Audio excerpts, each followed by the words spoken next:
name is Jai Farrell, and I lead up the marketing and brand services efforts at ATL, and we're really excited to be here. I'm even more excited to be able to introduce our keynote speaker. Her name is Darienne Mobley, and her career in tourism spans over 30 years. She's had a distinct honor of serving in tourism for states of Mississippi and Louisiana, and we want to welcome her to the great state of Georgia. She's worked in the hotel and conventions visitor bureaus, and she's also served on many tourism associations in Mississippi and in Louisiana. She's a certified association executive and has worked more than on 20 boards. That's a lot because I can barely manage the two I'm on. And she's been on boards of development and leadership and strategic planning.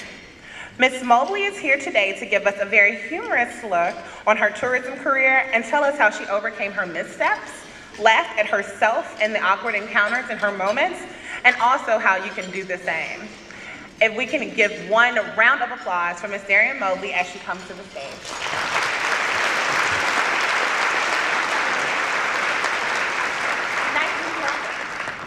Good afternoon. Okay, so first, I have to invite the people that invited me to the party. So Julie Musselman and Kevin Langston, thank you very much.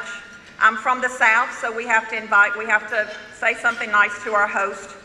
What I do want to say, though, is that in my experience, you have one of the best state tourism directors that there is.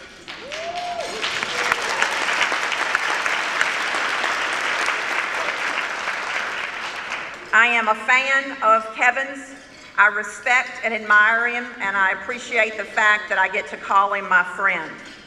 So, okay, let me tell you a good speaker.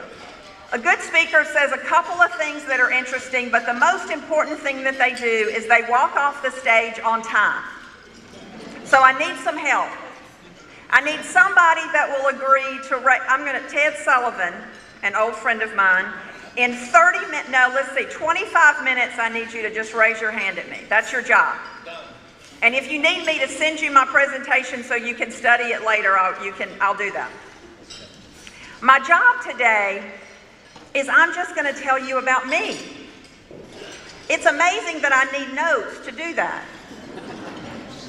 That feels vulnerable, bold, and conceited. But this is what I know. Whenever I hear somebody else's journey, I find a piece of me in that story. I hope today that something that I say resonates with you, or at the very least you leave here and you say, if that crazy lady could be the head of something, I can do anything. In 2017, I will have been in the tourism industry for 35 years. This past week, I turned 57. 57 is a weird age, y'all. Is anybody in here 57? Exactly 57. Okay. It's a weird age. 50 was great. 55 was kind of cool. But 57 is stepping real close to 60. And at 60, I'm starting the third act. So as I look back over Acts 1 and 2, what I hope to share with you today are just some lessons and some mistakes and some things that I've done through my career. I heard a speaker say this once. We all have a default future or a desired future. I didn't even know what he meant.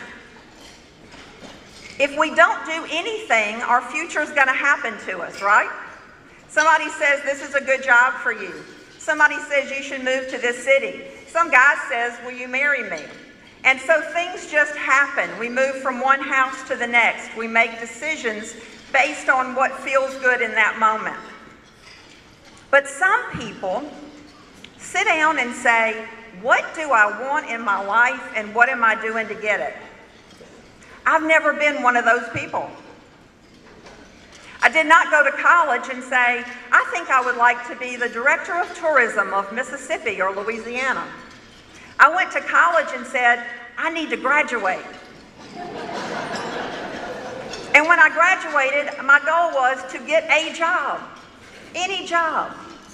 And then the goal was, don't get fired at that job. But about 4 years ago, I hired an executive coach.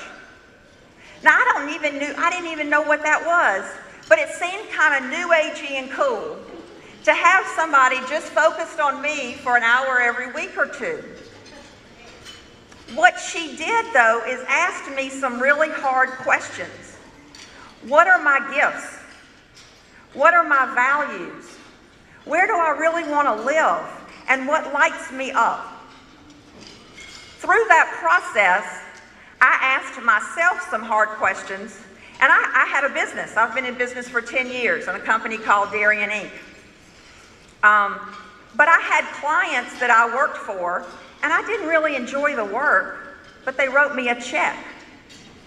And so I made the decision to let those clients go and to make room in my life for those things that I believe were the gifts that I had been given and the work that really spoke to me. And so I have decided now what my future looks like. My husband's very excited that I still want to live with him. But to understand me, we have to go to the A&P grocery store. That was one of my first jobs in 1976.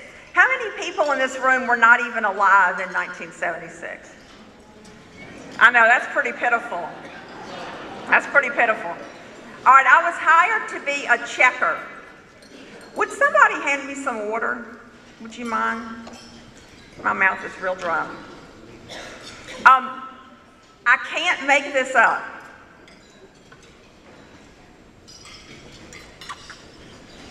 Excuse me. The general manager of the A&P was Mr. Fresh. I swear to God.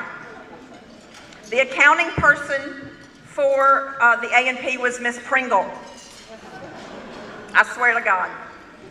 Miss Pringle hated me and Mr. Fresh liked me, and I was a checker. And I wanted to be a good checker. And this is what I think good checkers need to do. They need to be fast, friendly, and fast. The goal is to get the people through the line as fast as you can and move them along, right? Isn't that what you want from your checker? So, okay, I'm going to put this down.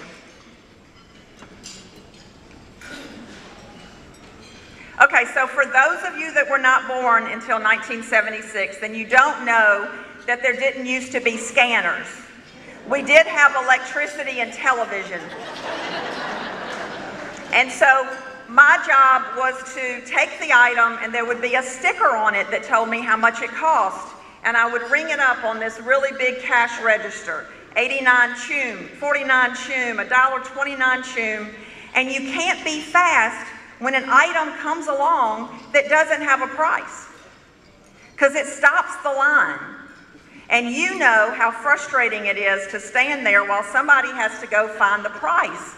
And my goal was to be fast. And so if I didn't see a price, I just kept going. $1.29 choom, 89 choom, $4.99 choom. It seemed to work for me. No bells went off. Nobody came up to tell me that I had done anything wrong. And so I did make up prices. I think A&P came out fine with that. Now, what you need to know about that is that if you've ever heard me speak where I gave you a lot of statistics, they were close. They were close. I believe that we all have this voice inside of us that is wiser than we are, sounds just like us, and you have to get really quiet to hear it. And that voice is your gut, your intuition, whatever you call it. And when I have listened to that voice, I have moved in the right direction. And sometimes I have done things that my family and friends went, oh, I don't know about that one. But that voice that says, you really should have looked up the price of bacon. That voice that says, oh, don't marry that guy. I heard that one too. That voice that says, do you really need that third, fourth glass of red wine? That voice. When I have listened to that voice, I feel that I am moving in the direction that God, the universe, intended for me. So I was leaving my first job, which was in Gulfport, Mississippi. I worked for a bank. You'll hear more about that in a minute. And my whole goal in life was to work in a hotel. And I wanted to plan meetings, and I wanted to be in the sales office of a hotel, and that's really all I knew that you do in a hotel. And so I had a friend who knew the director of sales of the Natchez Eola Hotel, which has just reopened in 1982, and she could get me an interview. Now, this rolls from intuition into crazy, because I do also visualize. And so I saw myself in this old hotel, and in my mind, I was already working there. And there was this staircase that I was going to walk down, that I was going to meet my clients. And I didn't have the right clothes for that staircase in that big grand lobby. I'd never been to the Eola Hotel. I had never interviewed at the Eola Hotel. And so I went to the mall and I bought clothes. And I told the lady that I was working in this old hotel and I had to have the right clothes for it. I told my people at the bank they could come see me at the Eola Hotel. That's where we move into crazy, because I had yet to interview. So I met Camille Irvin, who was the director of sales, and she did this as a, sorority sister friend thing, and said, "You seem really nice, and by the way, I don't have any jobs." I was devastated. I had no idea how to tell her that she might get mail with my name on it. And so I went home, and 3 weeks later, she called and said, "I have a job in the sales office. You will be the sales manager of the Natchez Eola Hotel." Now, I managed a typewriter and a copy machine. And there's a poem that I love that says, "Everything I need to know about life, I learned in kindergarten." Anybody heard that? Well, everything I need to know about tourism, I learned at the Eola Hotel in 1982. So after the Eola, I moved to Jackson, Mississippi, and I went to work for the Convention and Visitors Bureau. Now, the one job that has eluded me all of my life is I've never been the executive director of a CVB.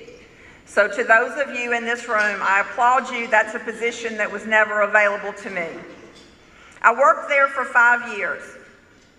I did group tour. I was the marketing director, associate director, never the CVB director. After 5 years, I decided to leave for a lot of different reasons. And so I didn't know how to look for a job. So a friend of mine said, "Make 5 appointments with people you admire and go in and ask them what they do. Ask them how they got there, ask them about their story, and then say, 'Do you know anybody that might be looking for somebody with my skills?'" It sounded cool. I met with 5 people. I was offered 2 jobs. One was an account executive for an ad agency making about what I was making at the CVB. The other one was with a lady named Kathy Jackson, who had an association management company in Mississippi, and she said, "I would love to have you on my team. I have no money. I don't know what it looks like, but I'll pay you by the hour, and I think we could figure this out." Now, I'll tell you what my friends and family were saying. Exactly what you're saying. Take the damn job with the ad agency, right? My gut said, go to work with Kathy. And my friends and family did not understand that decision. But a year later, I owned an association management company. We tripled that business and became the largest association management company in Mississippi. What the cool part of that was for me in my life is that I was the client. I was finally the person on the other side of the table, and I saw the whole sales transaction from a whole different viewpoint. I all of a sudden understood what I had been selling to these meeting planners to get them to have their meetings at the Eola Hotel was not at all what they needed. So it gave me a perspective in my career that I didn't have. I trusted my gut, and it worked out. And then the big one. I was the tourism director for the state of Mississippi. I had been there 4 years. Now, does anybody know what happens every 4 years? My guy was not reelected. My horse did not win the Derby. And I might be appointed by the new governor. I really didn't know. The industry wanted me to stay. And so in all of that craziness, I get a call from the state of Louisiana.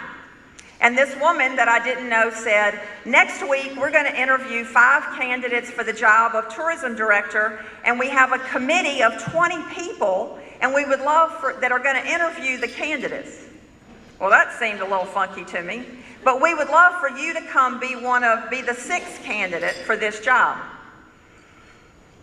I said, no, thank you, but no, I'm hanging in here.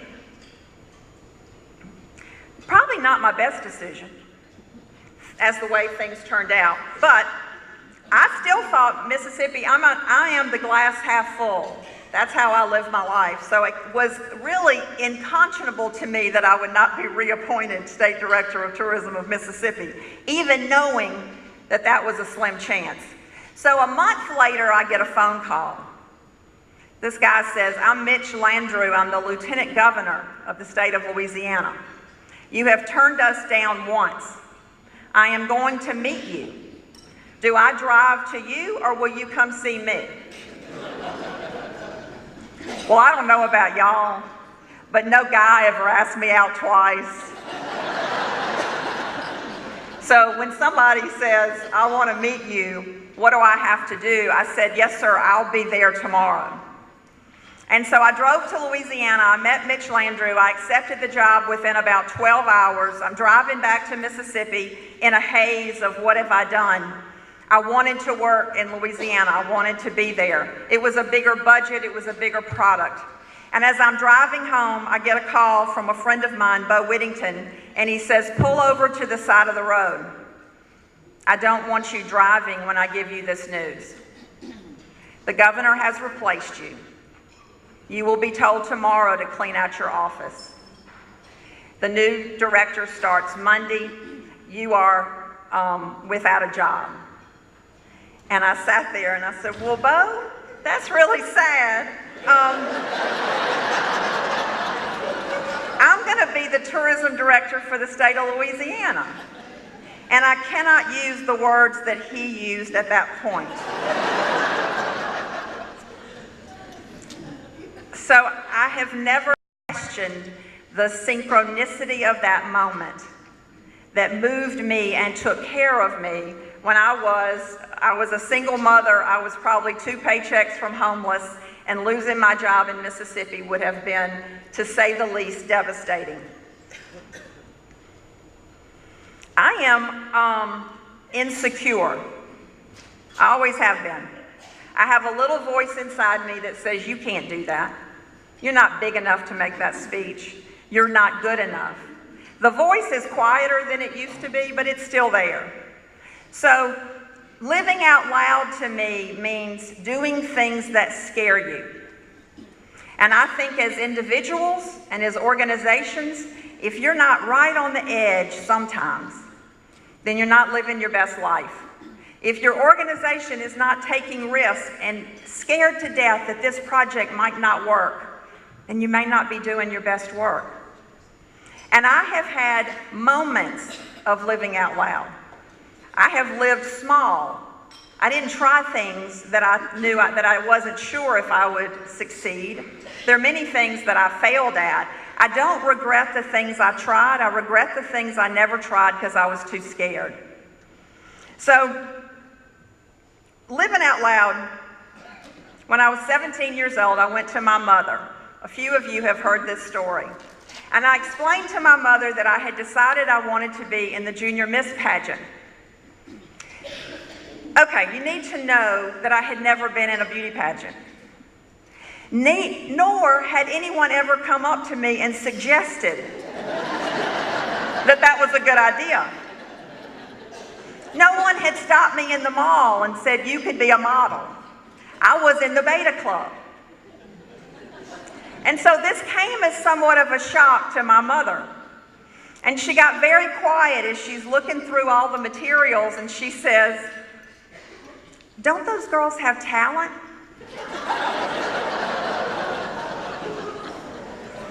And I said, "Yeah." And I don't think she felt better. So she thought for a few more minutes, and she said, "What is yours?" She had no clue. And I said, "Well, I've been thinking about it, and I think I'll do a comedy routine. I think that would be really fun." I don't think she felt any better then. I think my parents wore sunglasses to the Junior Miss pageant and sat on the back row. I didn't win Junior Miss. I was Miss Congeniality. And I showed up. And I did something that really scared me. And my 24-year-old daughter, who likes to make fun of me, says that you need to see this picture. This is me dressed for my comedy routine, which was about a girl that goes on blind dates and nobody asks her out twice.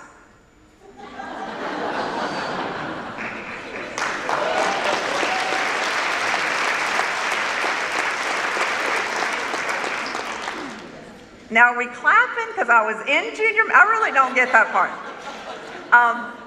So when I went back to the coast after college, I majored in speech communication, and I told you I wanted to work in a hotel. I ended up, no hotel would hire me, had no experience, I had nothing except I was friendly and fast, if you go back to the A&P. Well, that doesn't work in a hotel setting, does it? Anyway, I ended up interviewing with Wayne Grant to be the student loan coordinator and his secretary. Wayne Grant worked at the Pentagon in Washington, D.C. and had retired. He was a stern businessman. And in the interview, he said, "What are your words per minute?" Well, I really never took typing. I kind of always thought I'd have people.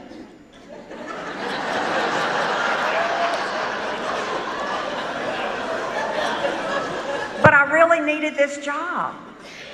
And I didn't know what a good answer would be. So I said 90.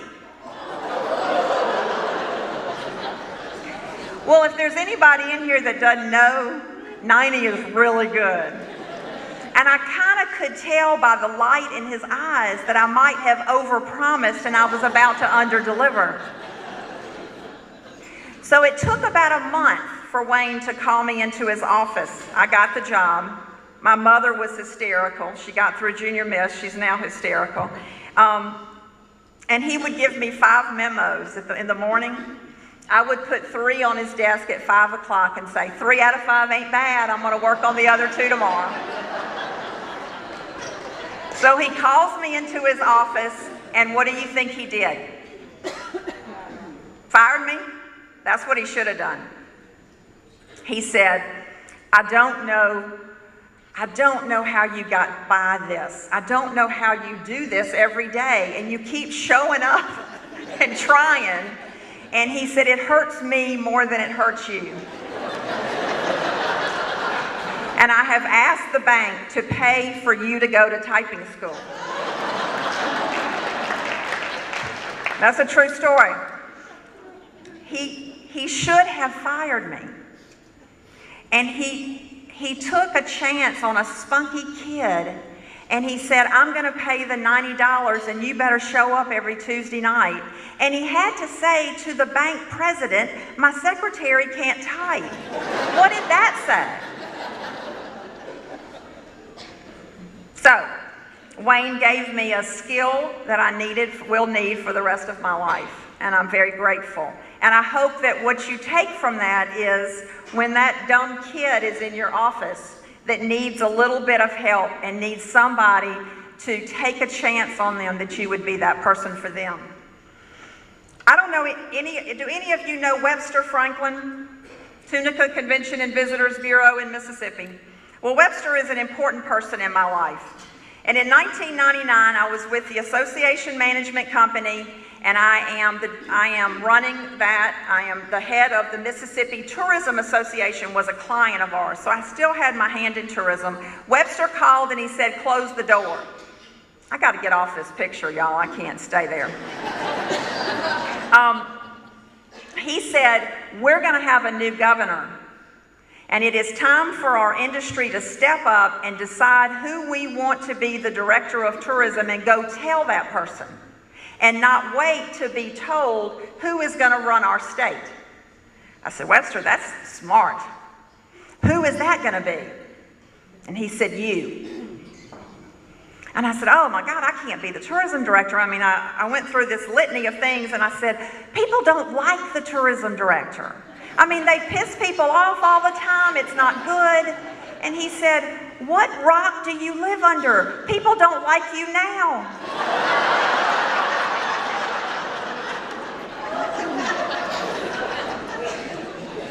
But when I've told the story since 2000, I've always given Webster credit for getting me that job. Webster didn't get me the job. He opened my mind that it was a place that I could dream about. He gave me the courage to live out loud, make an appointment with the Deputy Director of Economic Development, and I went in and I said, Jay, I have somebody I want you to consider to be the tourism director for the state of Mississippi. And he said, well, Darienne, that's just great. Who do you think should have that job? I said, me. Choose me. I hadn't practiced any other line. I mean, that's all I had. I mean, that was my best. So I fumbled through handing him a resume and explaining why I thought I would be good at that job, and I ran home. I told Webster I had blown it, and then I got a call from the governor, and I got offered that job. And it changed the trajectory of my career. But Webster opened the door, but I walked through it. I have been given people all of my life, just like all of you, if you made a list, of people who pushed us and believed in us more than we have believed in ourselves at times. Webster would be one of those people. And I've always been surrounded with smart people. I love this. I'm sorry, I'm back on me. Surprise, surprise. If I'm the smartest person in the room, I'm in the wrong room. I am challenged by smart people. I do better. They make me better.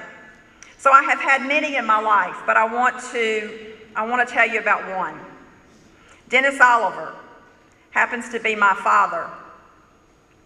When I got the job in Mississippi, I was 40 years old. I had an $8 million budget and, 100 employees.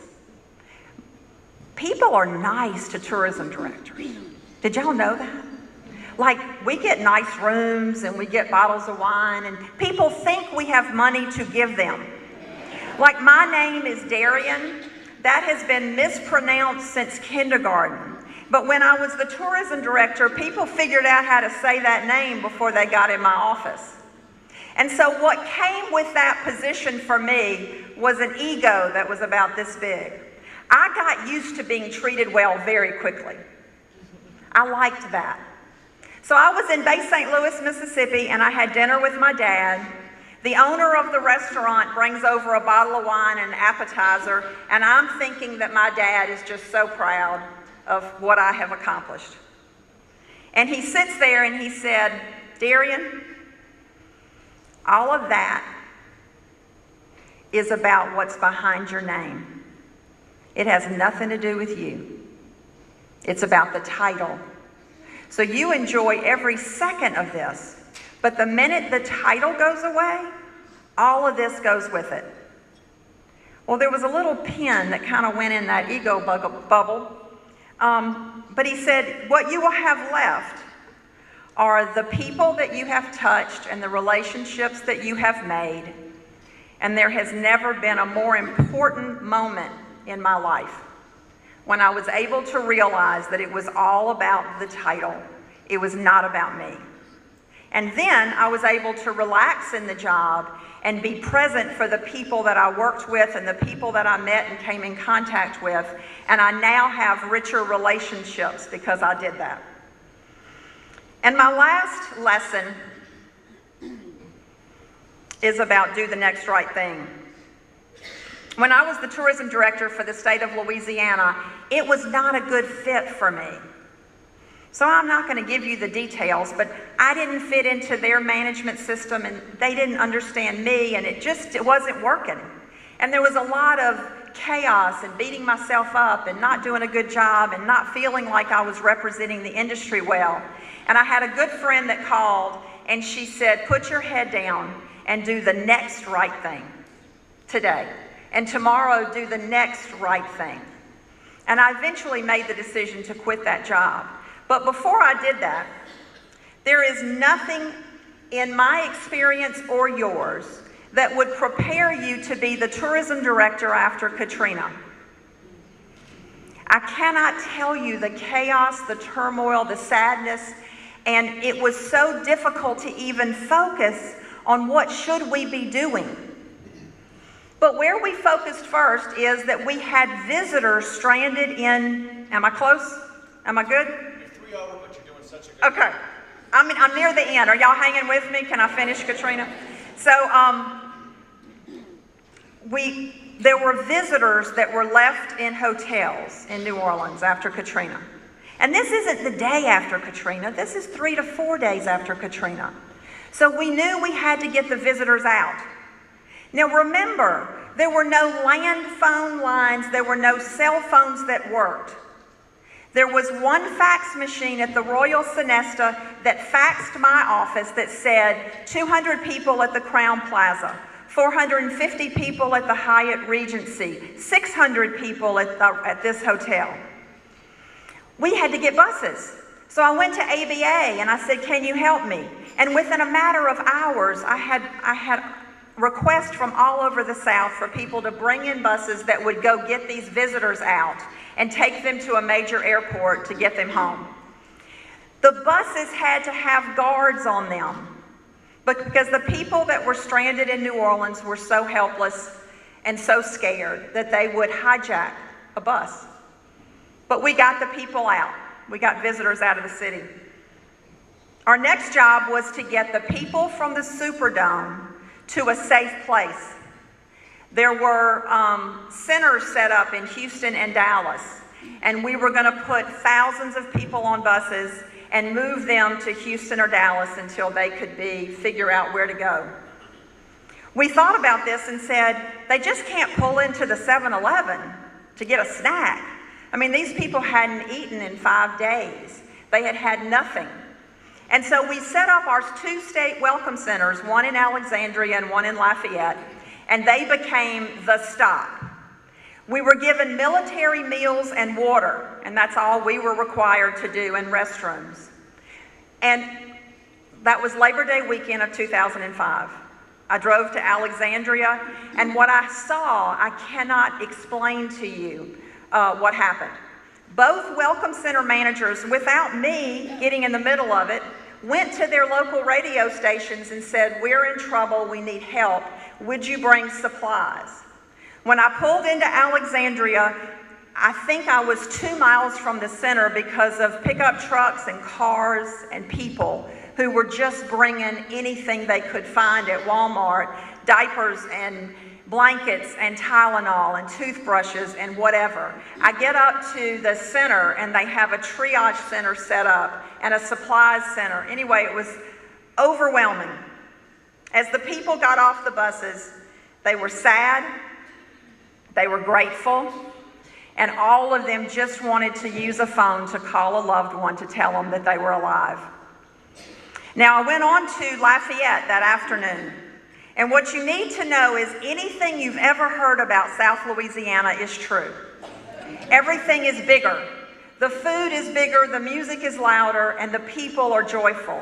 And so I pull into the Lafayette the Welcome Center. It was chaotic and loud, and a band was playing out in front of the Welcome Center. There were big pots of gumbo being cooked by these men that I've never met. Jambalaya cooking in the kitchen, and they had kids lined up with little go bags putting a toothbrush, toothpaste, and soap in a bag. And as I got ready to leave there, we got a call that this is about 7 o'clock on a Saturday night. There are 5 more buses headed here tonight. And this man, a big Cajun man, said, I gotta go home and get the big pot. What I will always remember is the spirit of those people just like you and me, who got out of their houses, away from their own problems, and came out to help those less fortunate. They were just doing the next right thing. And so I wrap up. I hope you will design your future, trust your intuition, live out loud, surround yourself with smart people, and do the next right thing. And I want you to remember one thing. If the A&P checker could be your keynote speaker, you could do anything.